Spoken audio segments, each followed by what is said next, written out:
Hi everyone, this is Simranjeet Kaur and welcome back to my channel.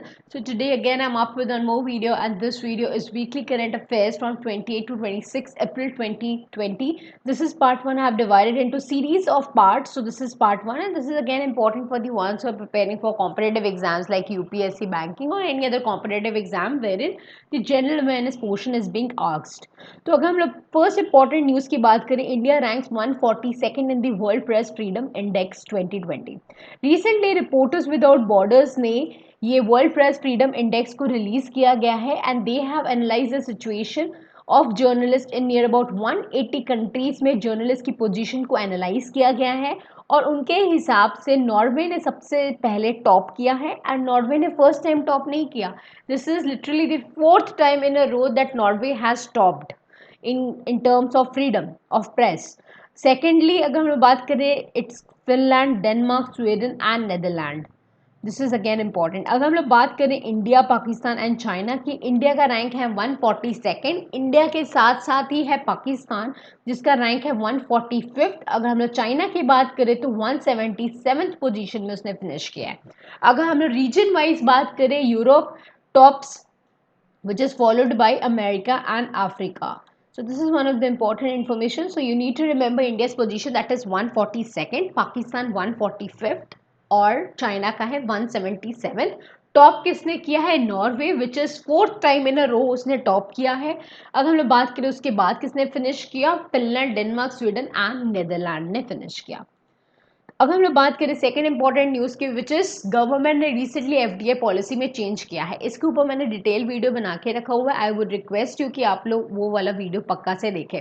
अगर मैं short में बात करूँ तो जितनी कंट्रीज इंडिया के साथ बॉर्डर शेयर करती हैं, पहले वो थ्रू ऑटोमेटिक रूट इन्वेस्टमेंट करती थी. ऑटोमेटिक रूट का मतलब होता है जहाँ पे कंट्रीज इन्वेस्टमेंट कर देती थी उसके बाद गवर्नमेंट या आरबीआई को इन्फॉर्मेशन मिलती थी. अभी रिसेंटली जब चाइना के सेंट्रल बैंक ने 1% स्टेक एचडीएफसी में खरीदा तो गवर्नमेंट हरकत में आ गई, बिकॉज हम लोगों की वैसे इकोनॉमी इतनी डाउन हो चुकी है, शेयर प्राइसेस इतने गिर रहे हैं, तो आराम से चाइना के जो कंपनीज हैं हॉस्टाइल टेक ओवर कर सकते हैं इंडियन कंपनीज को.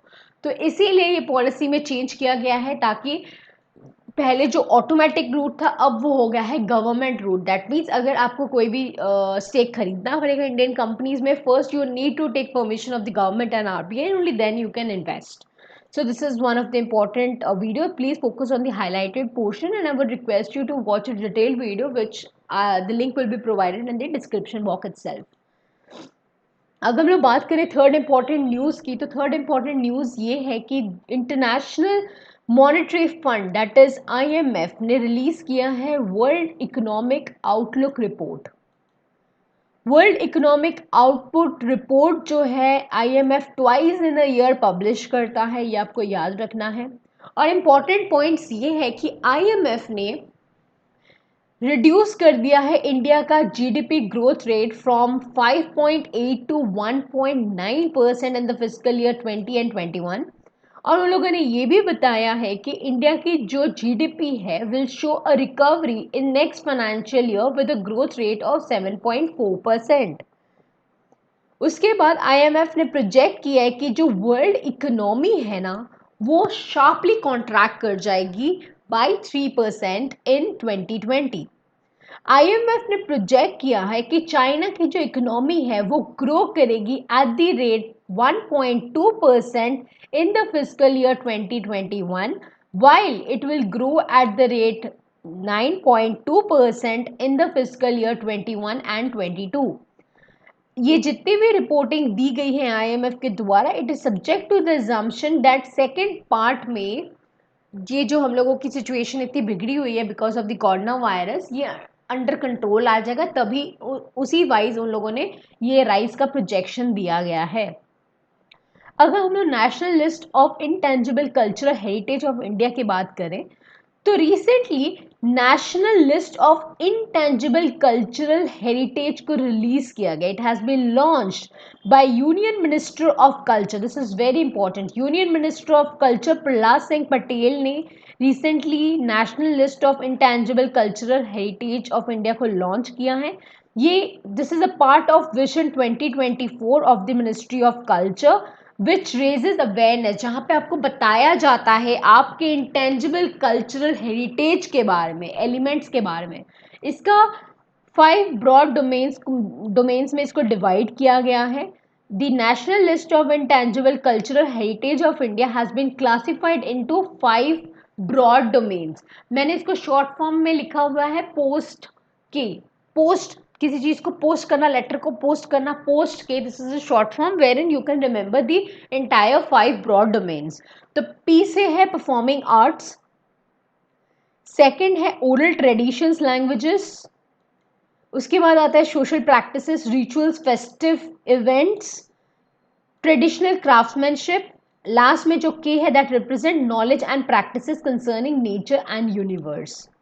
The National List of Intangible Cultural Heritage of India has been classified in above 5 broad domains.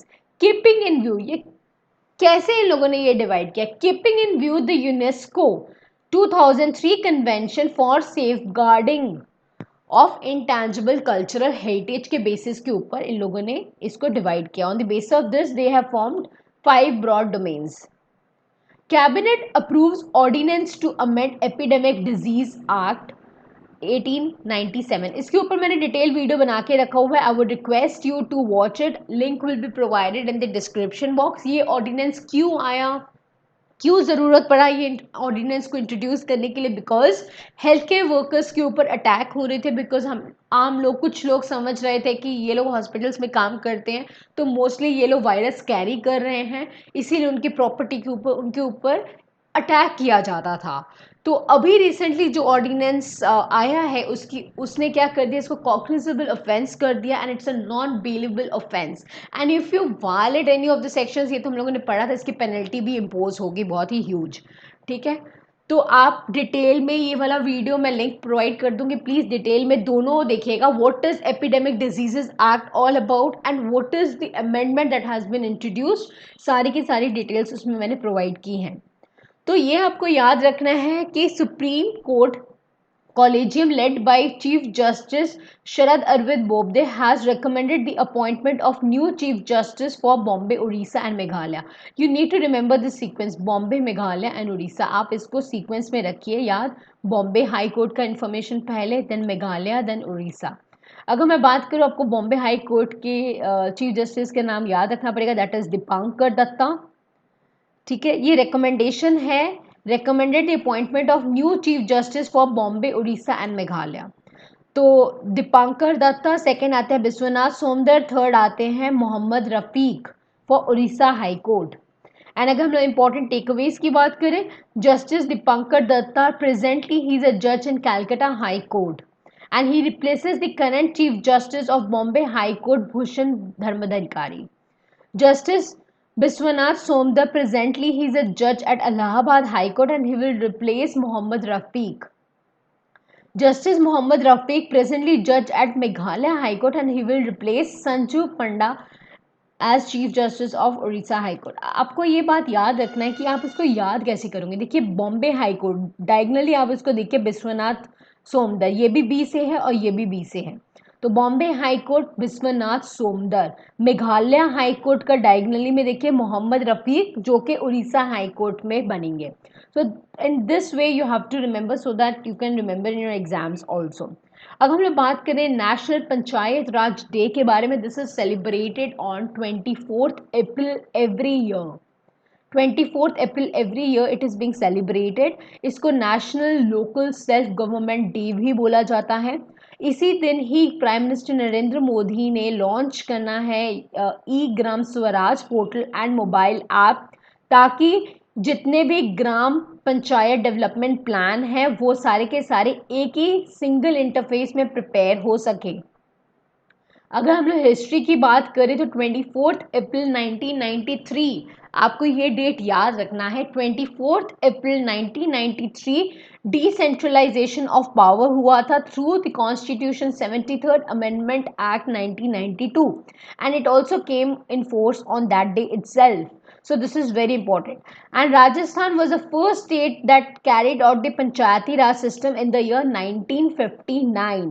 During the times of late Prime Minister Jawaharlal Nehru. So this is really important. You need to remember this date 24 April 1993. और ये जो Constitution 73rd Amendment से पंचायती राज system आया, you need to remember this date also. The Constitution 70 कौन से amendment से आया? 73rd Amendment to the Constitution से आया. And also you need to remember this, that e-Gram Swaraj portal and mobile app has been launched by Narendra Modi. अब हम लोग बात करें centre formed. Recently, Center has constituted interministerial central teams to make on-spot assessment of COVID-19 situation. The condition is especially serious in major hotspot district or emerging hotspots. इन सब areas में बहुत ही खतरनाक situation है, सीरियस सिचुएशन है. इसीलिए ये इंटरमिनिस्ट्रियल central teams को बनाया गया है ताकि ऑन स्पॉट असेसमेंट ऑफ कोविड-19 सिचुएशन हो सके. पहले ये टीम बनाई गई थी earlier in Indore, Mumbai, Pune, West Bengal. And how does this interministerial team actually work? वो लोग क्या करते हैं, वो लोग फोकस करते हैं और बहुत सारे इश्यूज पे वो लोग फोकस करते हैं कि आपका स्टेट कितना लॉकडाउन को फॉलो कर रहा है, कितनी गाइडलाइंस वगैरह को फॉलो कर रहा है, एसेंशियल सप्लाईज क्या क्या है, आपने कितना सोशल डिस्टेंसिंग मेंटेन किया है, ये सारी चीज़ें, और आपकी कितनी प्रिपेयर्डनेस है in terms of health infrastructure, hospital facilities.